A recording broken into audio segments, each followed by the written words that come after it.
Sir ఇంకోటి dollar పరిస్థితి ఏంటి, అది బలహీనపడుతుందా? అలాగే పెంటగాన్ బడ్జెట్ అమెరికాకి ఒక మేజర్ థ్రెట్ కాబోతుందా? అంటే నేను చెప్పేది అమెరికా పౌర సమాజానికి.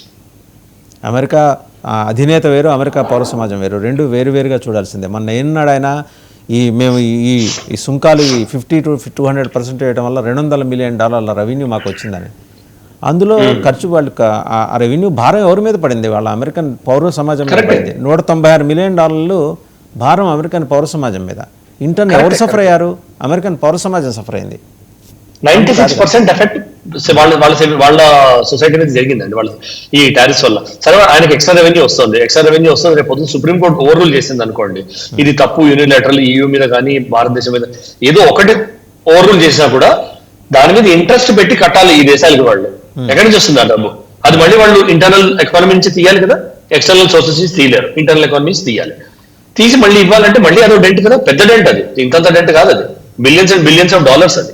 సో ఇవన్నీ చూస్తే they are not thought out అండి, కోపంలోనూ ఈగోలోనూ తీసుకునే డెసిషన్స్ ఇవన్నీ. సో డాలర్ సంగతి ఏంటి అని మీరు స్పెసిఫిక్ క్వశ్చన్ అడిగారంటే, డాలర్ వీకెన్ అవ్వడానికి టైం పడుతుంది. ఎందుకంటే వరల్డ్ మార్కెట్ లో the extent to which dollar has penetrated, అది ఇంకా వరల్డ్ మార్కెట్ లో చాలా మార్కెట్స్, ఆల్మోస్ట్ 80-90% మార్కెట్స్ లో డాలర్ డిపెండెన్సీ చాలా ఉంది. సో ఆ డిపెండెన్సీకి రావడానికి కౌంటర్ ఆప్షన్స్ రావాలి. అంటే countries should start accepting other currencies as well. Like కొన్ని countries, I think 40 odd countries 50 odd countries ఇప్పుడు రూపీ యాక్సెప్ట్ చేయడం మొదలెట్టాయి. అలాగే European countries euro is accepted. So అలా ఇంకా వైడ్ స్ప్రెడ్ ఇది థర్డ్ వరల్డ్ కంట్రీస్ లోకి యూరో రావడము, రూపీ వెళ్ళడము, ఆఫ్రికన్ కంట్రీస్ లోకి యూరో రూపీ వెళ్ళడము, సౌత్ అమెరికన్ కంట్రీస్ లోకి యూరో రూపీ వెళ్ళడం జరిగింది అనుకోండి, then dollar dependency will reduce and then strength of dollar will come down అండి. కరెంట్లీ వాళ్ళు డీల్ చేస్తుంది ఏంటి? One on depth of their penetration, to petrol dollar. Most of oil trade in the world happens on petrol dollar. So దాని మీద వాళ్ళు బతికేస్తున్నారు. ఆ dependence తగ్గించి మెల్లమెల్లగా ఈ డీల్స్ అన్ని అయ్యాయంటే అటే వెళ్తుంది, డాలర్ డిపెండెన్సీ తగ్గుతుంది, దాని తర్వాత ఆటోమేటిక్గా dollar will weaken. Sir already మనం రూబుల్ అలాగే రూపీ యూరో మీరు అన్నట్టు కొన్ని ఆఫ్రికన్ కంట్రీస్ తోటి చేస్తున్నాం. అండ్ మీరు చాలా వ్యాలిడ్ పాయింట్ ఒకటి సజెస్ట్ చేశారు, సౌత్ అమెరికన్ కంట్రీస్ ఈ డాలర్ డిపెండెన్సీ నుంచి దూరం జరిగితే కనుక అది ఒక పెద్ద ఎసెట్ కాబోతోంది రూపీ స్ట్రెంగ్తన్ కావడానికి. అది అంటే ఓవర్ నైట్ ఏదో జరిగిపోతుందని అనే మాట కాదు, జరగటానికి అవకాశాలు ఉన్నాయా? ఇప్పుడు వెనిజులా చేసింది అదే కదండి, మధురాన్ని ఎందుకు పట్టుకుని తీసుకెళ్ళిపోయాడు అన్న. ఫస్ట్ థింగ్ ఏమన్నాడు, నేను పెట్రోల్ డాలర్లో డీల్ చేయను అన్నాడు. పెట్రోల్ డాలర్లో డీల్ చేయాలంటే Venezuela has got the largest reserves of oil in the world, largest. మీరు ప్రపంచంలో ఏ రెండు దేశాలు రిజర్వ్స్ పెట్టినా కూడా వెనిజులాకి ఇవి పట్టి అవ్వవు, అంత రిజర్వ్స్ ఉన్న కంట్రీ. వాడు సడన్ గా నేను నీ అమెరికా మీద డిపెండెన్సీ తగ్గించుకుంటాను, America is showing aggressive intent towards me, నేను పెట్రోల్ డాలర్లో డీల్ చేయను, I will start dealing in other currencies అని అనగానే అమెరికాకి భయం పుట్టుకుంది. ఇప్పుడు ఎందుకు వచ్చి వాళ్ళు టేక్ ఓవర్ చేశారు Venezuela oil reserves? It is purely because of petrol ఉంది, అంతకన్నా ఏమీ లేదు. పెట్రోలియం ప్రొడక్ట్స్ కోసం వాళ్ళు టేక్ ఓవర్ చేశారు, అంతకన్నా వేరే రీజన్ ఏమీ లేదు అక్కడ. సో అది పెట్రోల్ డాలర్ చెయ్యాలి అంటే వాళ్ళు ఒకటి యుఎస్ఏ డామినెన్స్ అంటే యుఎస్ఏ ఇన్ఫ్లుయెన్స్ తగ్గాలి, రెండు యుఎస్ఏ స్లోలీ స్టార్ట్స్ వీకెనింగ్. ఇప్పుడు క్యూబా కుప్పకొల్లింది ఆల్మోస్ట్, ఇప్పుడు వెనిజులాని నేలమట్టం చేశారు. మిగిలిన south American countries strong country ఏంటి? బ్రెజిల్ ఒకటే. ఆ బ్రెజిల్ గోల్డెన్ రోజుల నుంచి వాళ్ళు బ్రోబిట్ చేయడానికి ట్రై చేస్తున్నారు, బ్రిక్స్ లో ఎందుకు అని, బ్రిక్స్ లో వెళ్ళొద్దు అని. సో బ్రిక్స్ లో వెళ్ళింది అంటే ఏంటి భయం అమెరికాకి? బ్రిక్స్ లో ఉన్న countries they hold 40% of the world economy, ఉన్న బ్రిక్స్ లో ఉన్న 5-6 దేశాలు. ఆ భయం, వీళ్ళందరూ క్లోజ్ అయిపోయారంటే మళ్ళీ ఇండియా చైనా దగ్గర అవుతాయి, world's largest single economical power అయిపోతుందని బ్రిక్స్ ని కూడా డిఫంక్ చేయడానికి ట్రై చేస్తున్నారు యూఎస్ఏ వాళ్ళు. They are trying to invest lot of money and power in to it. So ఇవన్నీ process of strategy and counter strategy అండి. ఎవరి స్ట్రాటజీ నెగ్గుతుంది అనేది will have to see how much countries invest their time in making that successful and then we can analyze that అండి. Sir ఒకటి 1990లో చూస్తే కనుక యుఎస్కి డిఫెన్స్ కాంట్రాక్టర్స్ ఉండేవాళ్ళు, ఇవాళ వాళ్ళ సంఖ్య 10కి పడిపోవటానికి, అంటే ఈ వెపన్స్ లాబీ ఒక మొనోపలీ క్రియేట్ చేయడానికి ప్రయత్నించి వాడు చెప్పిందే ధర, వాడు అమ్మిందే వెపన్ అనే పద్ధతిలోకి తీసుకొచ్చారు కదా. ఇది లాంగ్ టర్మ్లో ఎలాంటి ఇంపాక్ట్ చూపించబోతుంది? ఎందుకంటే ఇప్పటికీ EU has distanced itself, మొత్తం ఆ యూనియన్ మొత్తం from America, from purchasing or from having an agreement, defence agreement with America. ఈ క్రమంలో ఈ 10 మంది వాడు రేటు కొండ మీద పెట్టేసి అమ్ముతానంటే వచ్చే దేశాలు ఏమైనా ఉన్నాయండి? అంటే పాకిస్తాన్, బంగ్లాదేశ్ కాకుండా నేను అనేది. వాళ్ళకి ఇస్తారండి, వాళ్ళు కొనరు, ఎందుకంటే వాళ్ళు కొనుక్కునే తహత లేదు వాళ్ళు. వాళ్ళకి ఇచ్చి వాళ్ళ డిపెండెన్స్ అప్రూవ్లో దింపుతారు వాళ్ళని. అప్రూవ్లో దింపి వాళ్ళు చెప్పినట్టు ఆడించుకుంటారు. So they will use them as counter balances and international strategy.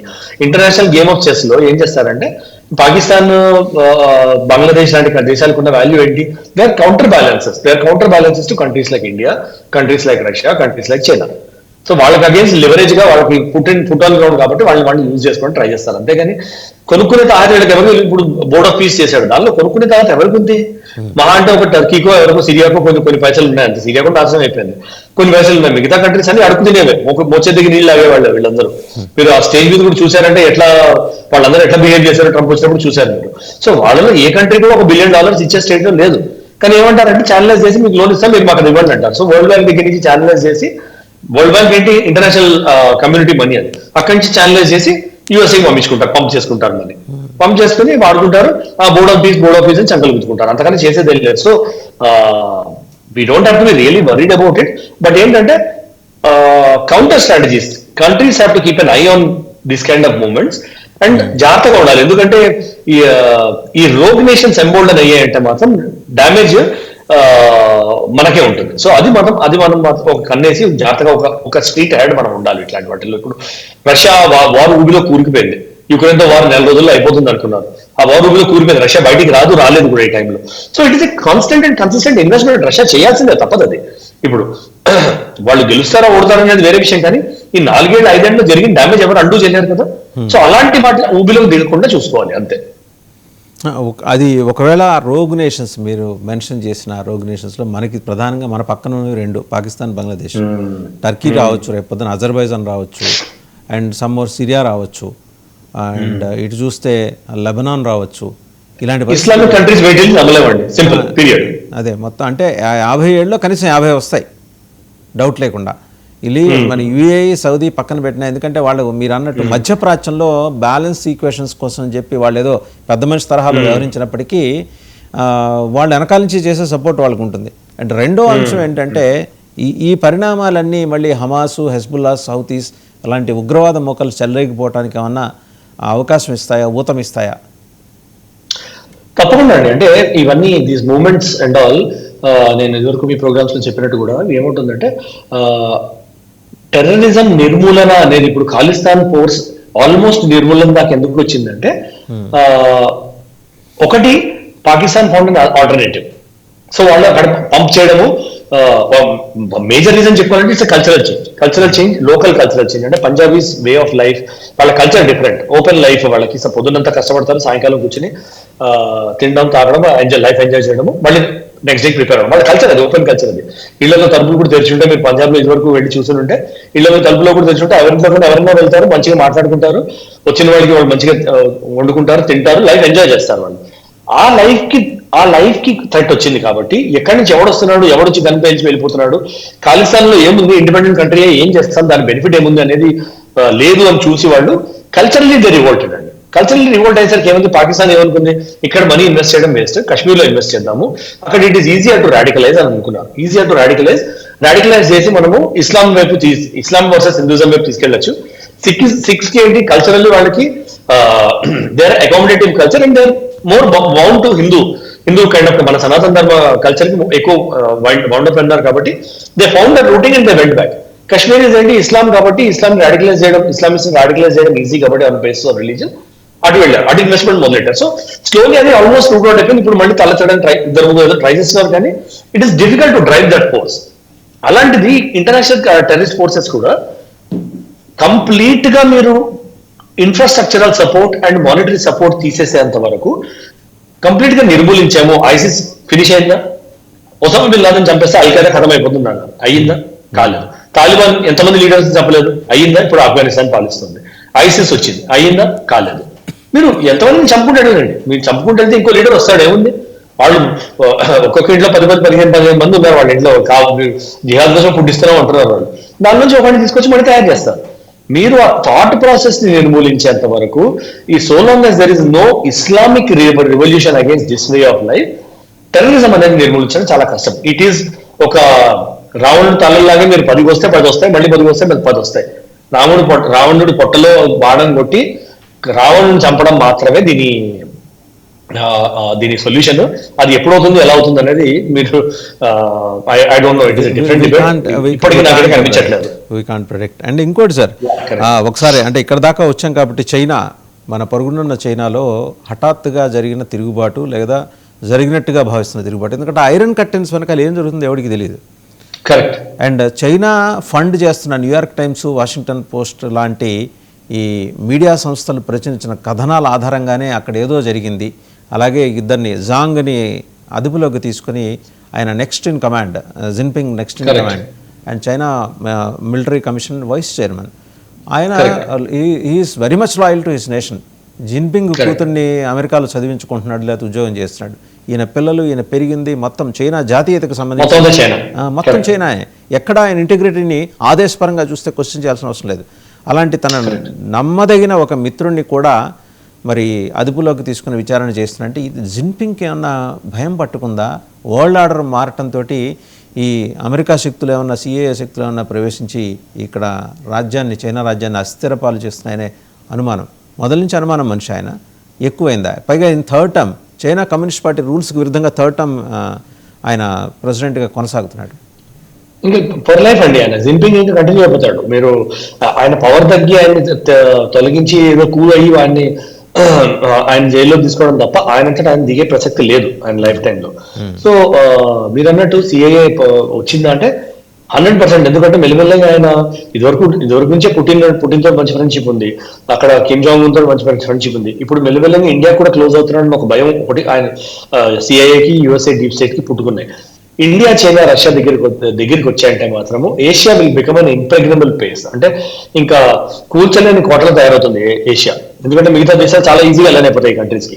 India, China, Russia అంటే మూడు దేశాలు కలిపామంటే ఏషియా యూరోప్ ఉన్న సైజ్ కన్నా ఆల్మోస్ట్ ఎక్కువ ఉన్నట్టు అనమాట. సో అలాంటిది మీరు ఈ 3 దేశాల దగ్గరికి రానిచ్చింది యుఎస్ఏ అంటే యుఎస్ఏ వాల్యూ తగ్గిపోతుంది, యుఎస్ఏ పవర్ తగ్గిపోతుంది ప్రపంచంలో. It will cease to be a world power after that. అంటే వాళ్ళ మాట వినే అవసరం ఉండదు ఇక మిగతా దేశాలకి. ఎందుకంటే ప్రపంచంలో కావాల్సిన any export product or any import product ఈ 3 దేశాల్లో దొరకలే లేవండి. ఏమైనా పెట్టుకోండి. ఎందుకంటే very very few. We're very rich in natural minerals, we're very rich in farm products, we're rich in industries, we're rich in Russia వైపు చూసారంటే they are rich in petrochemicals and we're rich in technology. So major industries మీరు చూసుకున్నారంటే defence independence కూడా వచ్చేసింది countries అన్నిటికీ.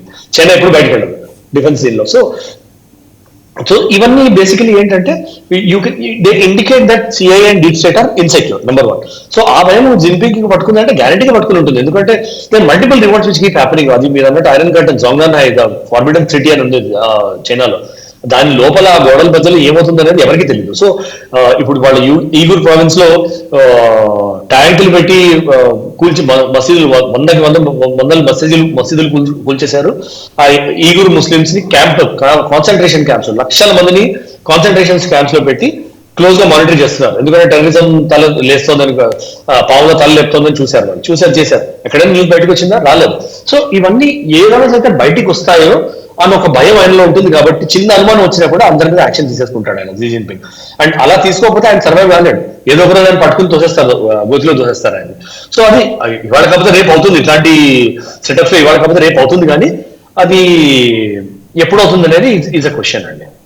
Right. ఇంకోటి అండి, ఇప్పుడు జాంగ్ గురించి మాట్లాడుకున్నాం ఇందాక. ఆయన మిలిటరీ వైస్ చైర్మన్, ఆయన ఏమి క్వశ్చనబుల్ ఇంటిగ్రిటీ ఉన్న వ్యక్తి కాదు. అలాగే వాళ్ళ డిఫెన్స్ మినిస్టర్ అదృశ్యమయ్యాడు, చచ్చిపోయాడు, చంపేశారో తెలియదు. వాళ్ళ ఫారిన్ మినిస్టర్ అదృశ్యమయ్యాడు, చంపేశారేమో తెలియదు. ఇంత అనిశ్చితి మధ్య చైనా కమ్యూనిస్ట్ పార్టీ ఆధ్వర్యంలోని పీపుల్స్ లిబరేషన్ ఆర్మీ, అది ప్రభుత్వం అని అనలేం మనం, people's liberation army China communist party చెప్పినట్టు నడుస్తుంది. అండ్ ఫ్యూ ఫోర్సెస్, ఇప్పుడు 7 కమాండర్ల కింద ఉన్న ఫోర్సెస్ అన్నీ బీజింగ్ వైపు కదులుతున్నాయి ఈయన మీద తిరుగుబాటు చేయడానికి. ఇవన్నీ కూడా ఏంటంటే మనకి వాషింగ్టన్ పోస్టు, న్యూయార్క్ టైమ్స్లోనే వస్తాయి, ఇంకా వేటిలోని రావు. ఎందుకంటే చైనాకు అలవాటు ఉంది. ఇప్పుడు ఈవెన్ మన దేశంలో కూడా నేను పేరు చెప్పలేని ప్రముఖ ఆంగ్ల దినపత్రికల్ని చైనా మేనేజ్ చేస్తుంది. వాళ్ళ కమ్యూనిస్ట్ పార్టీ వార్షికోత్సవానికి ఫస్ట్ పేజ్ యాడ్ వస్తుంది, ఇక్కడ అడ్వర్టైజ్మెంట్ వస్తుంది. మీరు రిపోర్ట్ చేయలేరు, మీరు రిపోర్టర్ కాబట్టి చేయలేరు. చెప్పండి, హిందూ చెప్పండి. మీరు చెప్పారు కదా. సో ఇట్లా ప్రతి దేశంలోనూ ఇంపార్టెంట్గా వాళ్ళు కబ్జా పెట్టేశారు. అంటే ఆర్థిక ప్రయోజనాలు ఎరచూపి కబ్జా పెట్టి మీడియా హౌస్లని మేనేజ్ చేస్తున్న చైనా అక్కడ కూడా వాషింగ్టన్ పోస్టు, న్యూయార్క్ టైమ్స్ని మేనేజ్ చేస్తుందంటే ఇమాజిన్, అంటే వాళ్ళ ప్రావెస్నెస్ని మనం తక్కువ అంచనా వేయడానికి వీల్లేదు సార్. అమెరికా లాంటి అగ్రదేశాన్ని తొడగొట్టి సవాల్ చేస్తున్నాడు జీ జిన్పింగ్. ఇట్లా they just do pumping the money అండి. ఎలా వస్తుంది అంటే మన ఇద్దరికన్నా కూడా రాహుల్ గాంధీ గారు బాగా చెప్పగలరు, వాళ్ళ ఫౌండేషన్కి ఎక్కువ వస్తుంది కాబట్టి. కరెక్ట్. ఆయన పేరోల్ మీద ఉన్నాడు కదండి, ఆయన తెలుసు ఆయన పే మాస్టర్స్ గురించి ఏంటనేది. సో అది ఇంకా వాళ్ళు బ్లడ్ బ్రదర్స్ కన్నా ఎక్కువ వాడు అట్లాంటి వాళ్ళు, they bound by business and personal interest. So వాళ్ళ గురించి మాట్లాడుకోవడం వేస్ట్. కానీ బట్ ఏంటంటే జాంగ్ యూజియాని జైలు చేయడం అనేది it came as a big shock అండి. అదే కాకుండా చూసారంటే లాస్ట్ 6 months లో 11 military generals, top ranking military generals and Zhang Youxia వాళ్ళ he is vice president for their military commission, central military commission, ఆయన్ని తీసేశారు అంటే ఇట్ కెమ్ ఇస్ బిగ్ షాక్. అంటే మిలిటరీకు జరుగుతుందా ఏంటి అనేది ఒక పెద్ద కన్సర్న్ వచ్చింది. There is no doubt about it. And the way communist bloc operates అవన్నీ ఇండియాలో కూడా ఇన్ఫాక్ట్ మీరు మిత్రోకి ఆర్కైవ్స్ అని బుక్ ఒకటి వచ్చింది, కేజీబీ ఏజెంట్ రాశాడు ఆయన. మిత్రోకి ఆర్కైవ్స్ దానిలో ఇండియా చాప్టర్ చదివారంటే క్లియర్ గా ఆయన అంబాసిడర్ కార్లలో డిక్కీలో పైసలు నింపి ఎట్లా వెళ్ళేవి కమ్యూనిస్ట్ పార్టీవి, ఎవరెవరి దగ్గరికి వెళ్ళేవి, దానిలో వీళ్ళ పేర్లన్నీ వచ్చాయి, న్యూస్ పేపర్ పేర్లన్నీ వచ్చాయి. హిందూ న్యూస్ పేపర్ ఏంటి మీరు ఏమనండి, ఇక మీరు న్యూస్ హెరాల్డ్ ఉంది అదొకటి, 3-4 న్యూస్ పేపర్ పేర్లు చాలా క్లియర్గా వచ్చాయి. వాళ్ళకి పైసలు వెళ్ళేవి, వాళ్ళ ఫ్రంట్ పేజ్ లో ఏం ఆర్టికల్ రావాలి, వాళ్ళ ఎడిటోరియల్ లో ఏం ఆర్టికల్ రావాలి, దానిలో కంటెంట్ ఏముండాలి, ఇవన్నీ కూడా ఆడిట్ అయ్యి వెళ్ళేవి. And then the news papers use to publish అండి. ఇవాటి కూడా అంటే ఎన్రామ్ గారు చాలా పెద్ద journalist, he's very big journalist in Indian media, but with due respect to his capabilities what Hindu did was wrong అండి. And at that point of time డబ్బులు కమ్ముడుపై చేసింది. మన లాయల్టీస్ మన దేశాని వైపు ఉండాలి కానీ పరాయి దేశం వైపు, పరాయి విధానాల వైపు ఉండకూడదు కదా. అది అంటే completely manipulated the Indian narrative. నేను కూడా హిందూ పేపర్ చదివి పెరిగామండి. ఆ టైంలో నాకు తెలియదు కాబట్టి హిందూ పేపర్ మా ఫాదర్ తెప్పించేవారు, ఇంగ్లీష్ నేర్చుకోవాలి పెంపొందాలంటే చదవండి ఆ పేపర్ తెచ్చేవారు. ఆ పేపర్ చదివి ఎన్ని ఇంప్రెషన్స్ నాలో చేంజ్ అయ్యాయి. దాని తర్వాత ఓకే నేను ఎఫర్ట్ పెట్టి అవి కరెక్ట్ ఏంటో తెలుసుకొని నేను కరెక్ట్ కి రైట్ కి విచక్షణగానే వచ్చింది, నా అదృష్టం బాగుంది కాబట్టి కరెక్టే. లేని వాళ్ళు ఎంతమంది ఉంటారు, ఇన్ఫ్లుయెన్స్ అయిన వాళ్ళు, ఆ కమ్యూనిస్ట్ లైన్ లోకి యాంటీ నేషనల్ లైన్ లోకి వెళ్ళిపోయిన వాళ్ళు ఎంతమంది ఉంటారు, ఎంతమంది మావోయిస్ట్ లైన్ ఉంటారు దానిలో చదువుకున్న వాళ్ళు. దేశానికి హాని కదండి, దేశానికి ఇది హామే కదా. సో ఇట్లాంటి activities Chinese communist party is very common to do. So వాళ్ళు లాస్ట్ 11 months లో, లాస్ట్ 6 months లో వాళ్ళు చాలా ఇన్సెక్యూర్ అయిపోయారు. నెంబర్ 1. నెంబర్ 2 ఏంటంటే వాళ్ళు ఈ కూ జరుగుతుందా, దీనిలో ఏమొస్తున్నాయి అనేది తెలియకపోతే ఈ సాకింగ్ మాత్రం చాలా క్లియర్ గా has brought a very clear leadership vacuum in the PLA, and PLA is government basically. PLA is nothing else. In China, PLA is government. PLA dictates the government policies. All government policies and spends are PLA driven. So అలాంటప్పుడు పిఎల్ఏలో ఇంత leadership vacuum వచ్చిందంటే it is a crisis in Chinese government. అందుకే మీరు పెద్ద PLA related activities కానీ actions కానీ బయటకు రావట్లేదు ఇప్పుడు. అంటే they must be in internal hurdle to sort this out అనమాట. అండ్ అనుమానం వచ్చిన వాళ్ళు పక్కన పెట్టేసి ట్రస్ట్ లీడర్స్ తీసుకొచ్చి మళ్ళీ కూర్చోబెడతారు. So that for a while they don't have to concentrate on that అండి. అంటే ఇక్కడ ఆశ్చర్యకరమైన విషయం ఏంటంటే కల్నల్ పరమేశ్వర్ గారు, ఇప్పుడు జీ జిన్పింగ్ కానీ జాంగ్ కానీ వాళ్ళిద్దరి తల్లిదండ్రులు కలిసి ఉద్యమాల్లో పాల్గొన్నారు, వాళ్ళు పెరిగారు. అంటే చైనాని ఆ కమ్యూనిస్ట్ ఉద్యమం బలోపేతం కావడానికి చైనాలో వాళ్ళు కృషి చేశారు. వీళ్ళిద్దరికి చిన్నప్పటి నుంచి కూడా ఆ సాపత్యం ఉంది. అలాంటిది తన ఆంతరంగికుణ్ణి కూడా ఆయన నిర్బంధించి ఇన్వెస్టిగేషన్ చేయిస్తున్నాడు, అవినీతి ఆరోపణలు చేయిస్తున్నాడు, మిలిటరీ ఎక్స్పెండిచర్లో దుర్వినియోగం జరిగిందనే అభియోగాలు. అంటే మనం ఇక్కడ సాధారణంగా భారతదేశంలో కనుక చూస్తే, అంటే పోల్చి చూస్తే పడని వాళ్ళని కొన్ని రాజ్యాలు ఎలాగ వాళ్ళ ఇళ్లలో ఉగ్రవాద సాహిత్యం, గంజాయి, తపంచాలు ఎలా దొరుకుతాయో అలాంటి సిమిలర్ కైండ్ ఆఫ్ ఆరోపణలే జాంగ్ మీద కూడా జీ జిన్పింగ్ ప్రభుత్వం మోపింది. ఇలా ప్రతి ఒక్కరిని అనుమానిస్తూ పోస్తే రేపు పొద్దున ఆయన చేతిలో ఆ మిలిటరీ సత్తా ఉంటుందా? ఎందుకంటే మిలిటరీని సమర్థవంతంగా నడిపిన చరిత్ర ఉన్నవాడు జాంగ్. ఆయనకి తెలుసు ఆ యుద్ధ తంత్రాలు, ఇవన్నీ ఆయనకు తెలుసు. జిన్పింగ్కి తెలియదు. జిన్పింగ్ రాజ్యం చేస్తున్నాడు, వీళ్ళు రాజ్యం చేయిస్తున్నారు. ఇలాంటి వాళ్ళని కోల్పోవటం అనేది చైనాలో అంతర్గత సంక్షోభానికి దారితీస్తుంది. ఎందుకంటే దాదాపు 7 కమాండర్స్ కింద ట్రూప్స్ అన్ని ఈరోజు బీజింగ్ వైపు కదులుతున్నాయి. ఇవన్నీ కూడా ఐరన్ కర్టన్స్ వెనకాల జరుగుతున్న విషయాల్ని అంతర్జాతీయ మీడియా బయటికి చెబుతుంటే తెలుస్తున్న విషయాలే. జిన్హువా ఏం మాట్లాడలా, బట్ జిన్హువా ఏం చెప్పింది, వాళ్ళ అధికారిక వార్తా సంస్థ, as we have detained 2 top generals అని మాత్రం చెప్పింది. 2 top generals and the investigation is on అని మాత్రమే చెప్పింది. కరెక్ట్. అంటే మీరు టూ వెరీ కీ నేమ్స్ మీరు దీంట్లో చూసారంటే వాయిస్ వస్తుంది అది వినిపిస్తాను సార్, వినిపిస్తాను. ఓకే, మీరు చూసారంటే two key things which along with Zhang Youxia October 25 చూసారంటే another two key Chinese generals, He Weidong అని ఒక ఆయన, అండ్ దెన్ జాంగ్ యూజియా తర్వాత నెక్స్ట్ ఆల్మోస్ట్ హైయెస్ట్ స్టేచర్ ఉన్నది ఇంకొక జనరల్ ఉన్నారు, ఆయన పేరు నేను మీకు చెప్తాను, గుర్తొచ్చిందంటే చెప్తాను. I think it is Liu Zhenli, general Liu Zhenli. వీళ్ళిద్దరూ అంటే ఒకటి వెస్టర్న్ థియేటర్ అంటే ఇండియన్ థియేటర్ ఎక్స్పర్ట్స్ వీళ్ళు. Number 2 most of the strategic decisions and operational command decisions వీళ్ళిద్దరు తీసుకునేవాళ్ళు. వీళ్ళిద్దరిని నోటీస్ లేకుండా ఇట్లా చిటికలో లేపి పడేసారు, తీసి పక్కన పడేసి మీరు అన్నట్టు మేము ఇన్వెస్టిగేట్ చేస్తున్నాము, కరప్షన్ అయింది అని అంటున్నారు. అంటే అంత పెద్ద డెసిషన్ తీసుకున్నారంటే ఎక్కడైతే కాంప్రమైజ్ అయిందనే కదా. ఒకటి నిజంగానే కరప్షన్ అయి ఉండాలి, అండ్ 2 అదర్వైజ్ మేజర్ షిఫ్ట్ అంటే మిలిటరీకి అవుతుందని డౌట్ అయి ఉండాలి. ఈ 2 కాకపోతే అంత ఫాస్ట్ గా తీయరు. సరే, కరప్షన్ అంటే కరప్షన్ లో చైనాలో ఎవరు కరెక్ట్ కాదండి, అందరు కరెక్ట్, అందరు ప్రజలు తీసుకుంటే అందరికీ తెలిసింది అది. Communism itself is a corrupt practice actually, మీరు చూసారండి. అలాంటి దానిలో corruption, we're very serious against corruption అంటే అదేదో ఏముంది, ఏదో సామెత చెప్పినట్టు ఉంటుంది మనకి. అంటే మీరు అనేది కరెక్టే sir, Jinping is very serious at others corruption. Correct. So అదే వాళ్ళ షేర్ కన్నా ఎక్కువ అడుగుంటారు కరప్షన్ లో, వాళ్ళు తీసుకునే దానికంటే నాకు ఇంకా ఎక్కువ కావాలని అడుగుంటారు, ఇంకా పక్కన పెట్టుంటాడు ఆయన, అది వేరే విషయము. But I don't think it is corruption అండి. 11 జనరల్స్ తీసేసారు కరప్షన్ అంటే, then you need to pass the entire force కదా, that means entire force is corrupt. మీరు 11 టాప్ జనరల్స్ ఒక ఏడాది తీసేశారు అంటే, ఇమాజిన్ 11 టాప్ జనరల్స్ ఇండియాలో తీసేశారు అంటే ఆల్మోస్ట్ మొత్తం అన్ని ఆర్మీ కమాండ్స్ తీసేసినట్టు, కమాండర్స్ తీసేసినట్టు. అంటే మీ అందరు ఆర్మీ కమాండర్స్ కాక ఇంకో 4 మన దగ్గర 7 కమాండ్స్ ఉన్నాయి, 7-8 కమాండ్స్ ఉన్నాయి ఇప్పుడు. ఆ ఆర్మీ కమాండర్స్ అని తీసేశారు అనుకోండి, అంటే మీ 7 ఆర్మీ కమాండర్స్ కాక ఇంకో 3 తీసేశారు అంటే your entire army top brass is correct, which means the Indian army is correct అన్నట్టు కదా. అట్లనే చైనాలో 11 జనరల్స్ తీసారంటే entire force is correct, then overall entire force అది చేయట్లేదు కదా మీరు. So there is something more to which meets the eye, అది నేను అంటున్నది. సో అది బయటకి న్యూస్ లో వస్తుందా, న్యూస్ లోకి రాదా అనేది వేరే విషయం, కానీ మోస్ట్ ప్రాబ్లీ రానివ్వరు. But there is something which is brewing in China, and వాళ్ళు కొంచెం స్ట్రగుల్ అవుతున్నారు. As of now to get grip on it, struggle అవుతున్నారు. In my view it is internal Chinese revolt which is actually causing this అని నాకు Chinese rift అనేది అనిపిస్తుంది. ఎందుకంటే ఒక లెవెల్లో there Chinese military leadership also in between they were toeing a line that ఇండియాతో conflict waste, ఇండియాతో conflict పెట్టుకోవడం మంచిది కాదు. అంటే ఇప్పుడు సంబంధాలు మెరుగు చేసుకుని వాళ్ళ భూమి వాళ్ళకి ఇచ్చేద్దామని అయితే ఒకటి ప్రపోజ్ చేయలేదు, కానీ ఒక లైన్ చైనీస్ పిఎల్ఏలో వచ్చిందని ఇదివరకు వార్తలు వచ్చాయి. Maybe that took force and they didn't like it. అంటే ఏమంటారు దాన్ని, మోడర్న్ కాదు, దాని ఇంకో వర్డ్ వస్తుంది రావట్లేదు, కానీ ఒక మోడరేట్ వ్యూ, కరెక్ట్, ఒక మోడరేట్ వ్యూ తీసుకోవడం నచ్చలేదేమో, కరెక్ట్.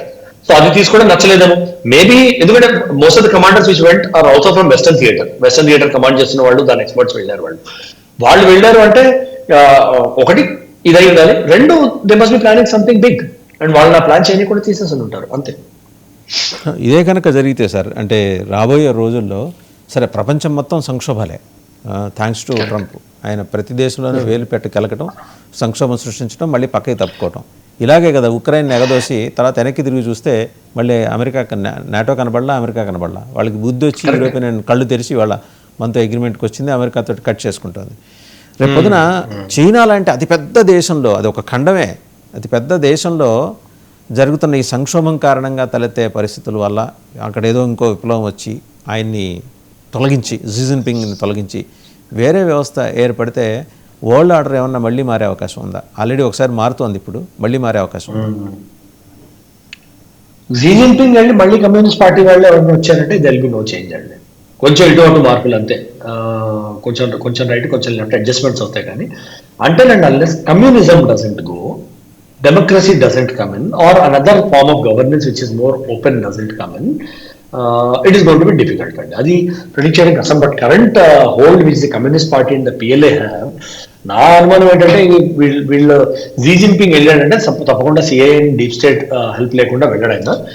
వాళ్ళ హెల్ప్ ఉండి వెళ్ళాడంటే దాని తెలిపి అనదర్ పప్పెట్ లైక్ యూనిస్ వచ్చి కూర్చున్నట్టు ఇంకో జోకర్ ని ఇద్దరితోటి ఇంకో మూడోటి తయారవుతాడు జోకర్ చైనాలో కూడా. అలాంటి వాడిని కూర్చోబెట్టి మేము చెప్పింది మా చెప్పు చేతుల్లో ఉంచుకోవడానికి అమెరికా మ్యానిఫెక్చర్ చేయడానికి ట్రై చేస్తుంది.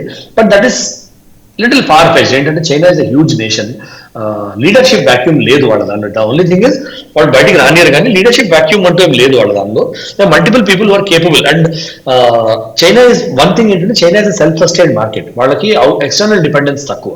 సో అలాంటి దేశాన్ని కొంచెం కుప్పకొల్చడం అనేది చాలా ఎఫర్ట్ కావాలి, చాలా ఎఫర్ట్, చాలా చాలా పెయిన్ కావాలి అలాంటి దేశాన్ని తీసుకుని కిందకి తీసుకుని నేలమట్టం చేయాలంటే. So major shift in international strategy because of China నేను చూడను. కానీ చైనా వాళ్ళంతా వాళ్ళే అది కంటిన్యూ అయ్యి communist party if it worms up to the Asian countries that will B a major game changer అండి. వాళ్ళ ఇంటర్నల్ కమ్యూనిజం ఉంటుందా, డెమోక్రసీ ఉంటుందా, అరిస్టోక్రసీ ఉంటుందా అని మనకు సంబంధం లేదు. But if they have a shift in their thinking, అంటే వాళ్ళకి ఇప్పుడు ఉన్న 17 దేశాలతో బోర్డర్ పంచుకుంటున్నారు, 17 దేశాలతోనే బోర్డర్ డిస్ప్యూట్ ఉంది వాళ్ళకి, including Russia, including North Korea. So ఆ థింకింగ్ కొంచెం చేంజ్ అయ్యి వాళ్ళ ఎక్స్పాన్షనిజం అనే ఒక థీరీ వాళ్ళది ఉంది. ఎప్పుడు they look at expanding their borders, అది వాళ్ళు చేంజ్ చేసుకున్నారంటే I think that will be strategic shift in the world order అండి. అంటే ఒకటి సార్, ఫైనల్గా కల్నల్ పరమేశ్వర్ ఒక విషయం చెప్పండి. మీరు అన్నారు 11 మంది టాప్ జనరల్స్ని ఈ గడిచిన ఏడాది కాలంలో ఆయన తొలగించుకుంటూ వచ్చాడంటే వాళ్ళ మోడరేట్ వ్యూ తోటి వెళ్తున్నారు. భారత్ తోటి మనం స్టేటస్ కో మెయింటైన్ చేద్దాం అంటే వాళ్ళ భూభాగాన్ని వాళ్ళకి ఇచ్చేస్తామని కదా, యాజ్ రైట్లీ సెడ్, అది మన భూభాగాన్ని. బట్ అనవసరమైన తలకాయ నొప్పులు ఎందుకు, మనం ఏదో వ్యాపారం చేసుకుందాం, ₹4 సంపాదించుకుందాం, మన దేశాన్ని సుస్థిరం చేసుకుందాం. కబ్జా పెట్టడం వల్ల మనకు వచ్చే ప్రయోజనం లేదు. ప్లస్ ఇంటర్నేషనల్గా రీఅలైన్మెంట్ ఆఫ్ ఫోర్సెస్ మళ్ళీ ఒకటి జరిగే ప్రమాదం ఉందనేది వాళ్ళు. అండ్ పీపుల్స్ లిబరేషన్ ఆర్మీ అంటే ఒక రిపోర్ట్ సార్, ఇది టైమ్ అండ్ అగైన్ మళ్ళీ వాషింగ్టన్ పోస్ట్లోనే వచ్చింది ఇది కూడా, ఈ కథను కూడా టైమ్ అండ్ అగైన్ వాళ్ళు చెప్తూ వస్తున్నది ఏంటంటే we're not ready or we're not prepared for a war with India అని చెప్పేసి. Correct. Nobody can be, and nobody can be prepared. Two big nations should never go to war, will never go to war in the modern world. And నేను అంటే it's prediction, maybe తప్పు కూడా అవ్వచ్చు, కానీ two big nations and two of the most powerful nations in the world, India, China. మనం ఇద్దరము యుద్ధానికి వెళ్ళామంటే both India also realises, China also realises, in the world also realises అది ప్రపంచ యుద్ధమే, అంతకన్నా తక్కువ కాదు. ఇండియా చైనా ఒకవేళ యుద్ధానికి వచ్చాయంటే అది వాళ్ళు రియలైజ్ అవుతారు, మనం రియలైజ్ అవుతారు. So we should not go to war అనే డాక్ట్రిన్ ఇండియాలో కూడా ఉంది, చైనాలో కూడా ఉంది. We cannot afford a war అంటే మనకి యుద్ధం చేసే సత్తా లేదు అని కాదు, యుద్ధం చేసే అవసరం లేదు. Yes, very true. Interdependence తో మనం గ్రో అవ్వగలిగినప్పుడు, మ్యూచువల్ గా గ్రో అవ్వగలిగి మ్యూచువల్ బెనిఫిట్ ఉన్నప్పుడు యుద్ధం చేసి నష్టపోయే అవసరం ఏముంది అన్నది thought process. That is the moderate thought process. ఉన్న డిసగ్రిమెంట్స్ గురించి డిస్కస్ చేసుకుందాం, డిసెంగేజ్మెంట్ ప్లాన్ పెట్టుకుందాం. మీరు ఈ గ్రౌండ్ లో రాకండి, మేము ఈ గ్రౌండ్ లో రాము, మీరు పట్టుకోండి, మేము పట్టుకోవద్దు. మిలిటరీ ఎక్స్చేంజెస్ లోకల్ గా ఎక్కువ చేసుకుందాము, సో దట్ లోకలీ యానిమోసిటీ ఉండదు. ట్రేడ్ డిపెండెన్స్ పెంచుకుందాము అన్నది మాట్లాడుకోవడం ఎంత డిఫికల్ట్ అండి? It's not difficult, it's just a mindset change అంతే. ఒక్కసారి మీ మైండ్ సెట్ అదే మోడ్ లోకి వచ్చిందంటే, both countries are bureaucrats who can make it happen అండి. Very capable bureaucrats we have, they will make it happen. పొద్దున రాత్రి పనిచేసి they will make it happen. The only point is political will రావాలి, అది both sides. మన వైపు ఉందా will, వాళ్ళ వైపు ఉందా లేదా అనేది is a question. Because communist ని చైనాని నమ్మలేము అన్నది ఒకటి గట్టిగా మన డిఎన్ఏలో. ఇన్ఫాక్ట్ ఈవెన్ మీ చైనాని నమ్మాలి అంటే నేను 1కి 10 సార్లు ఆలోచిస్తానండి, చైనా వాళ్ళని నమ్మాలంటే. సో నమ్మలేము. అండ్ ఇదివరకు మన దాఖలా ఉన్న హిస్టరీ, ఎంపెరికల్ ఎవిడెన్స్ ఉంది మన దగ్గర, దట్ నమ్మి మోసపోయిన దాఖలాలు ఉన్నాయి. అంటే గుడ్డిగా నమ్మడం వేరే విషయం, కానీ బట్ నమ్మి మోసపోయాం కదా ఇదివరకు. అలాంటి వాళ్ళని నమ్మడం ఎందుకు అనేది ఒక డౌట్ ఉంటుంది. కానీ but if you can safeguard our interest and get into that kind of discussion, maybe ఏడాది 2 ఏళ్ళు 3 ఏళ్ళు 4 ఏళ్ళు పట్టచ్చు, బట్ మేబీ ఆ relations will get better. Interdependence పెరిగి మన ఇద్దరం ఒకళ్ళొకళ్ళు నమ్ముకుంటుంటామేమో. How do you know? Right sir, thank you colonel Parameshwar గారు, థ్యాంక్ యూ వెరీ మచ్. 2 ప్రధానమైన అంశాలు. ఒకటి ఏంటంటే ఈ ఇంపీరియల్ డిక్లైన్ సిద్ధాంతం ప్రకారం రేపు పొద్దున అమెరికా డిఫెన్స్ ఆర్థిక వ్యవస్థ కూలిపోతే జరగబోతున్న పరిణామాలు ఏంటి, దాంతోపాటు చైనాలో జరుగుతున్న పరిణామాలు అంటే అంతర్గత సంక్షోభం, ఆర్మీ తిరుగుబాటు, దాదాపు 7 కమాండ్స్ నుంచి సైన్యం మొత్తం బీజింగ్ వైపు కదులుతూ వస్తోంది అనేది ఇండికేషన్స్ అక్రాస్ ద గ్లోబ్ వస్తున్న సంకేతాలు. ఇవి మన మీద అలాంటి ప్రభావం చూపిస్తాయి. ఒకవైపు ట్రేడ్ అగ్రిమెంట్ యూరోపియన్ తోటి, మరోవైపు చైనాలో జరుగుతున్న ఈ డెవలప్మెంట్స్ అంటే ఈ తిరుగుబాటు, ఆర్మీ తిరుగుబాటు. సో వీటన్నిటి మీద సమగ్రంగా విశ్లేషణ అందించిన కల్నల్ పరమేశ్వర్ గారికి ధన్యవాదాలు. And thank you very much for watching special live show with colonel Parameshwar.